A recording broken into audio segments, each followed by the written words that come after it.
even when the sea outside was perfectly still.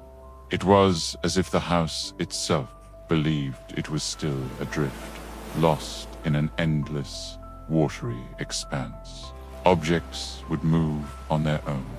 A sailor's knot would mysteriously appear in a length of rope left in the study. A collection of shells on a mantelpiece would be found rearranged, spelling out unreadable, watery symbols. Small pools of salt water would materialize on the floorboards in the main hall, right beneath the mast, with no earthly explanation for their origin. The house was no longer just haunted. It was actively trying to communicate, or perhaps to reclaim something. The silence in the house became its most terrifying feature. It wasn't an absence of noise, but a presence, a heavy, listening silence, filled with anticipation. It was the silence of the deep ocean, where unseen things drift in the dark.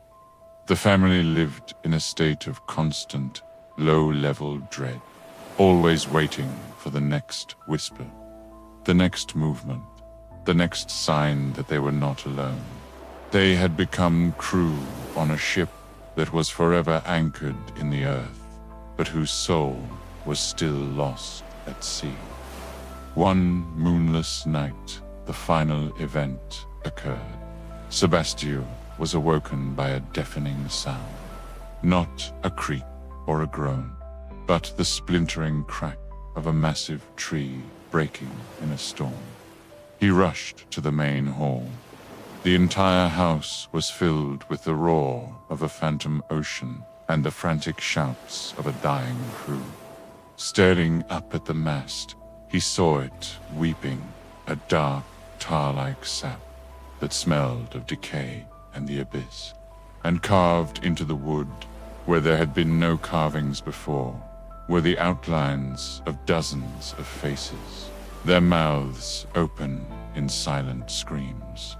He fled the house that night and never returned. The house has stood empty for generations now. No one has dared to live in it since. Some say that on foggy nights, you can still hear the groaning of the mast, still see the dim light of a lantern swinging in an upper window.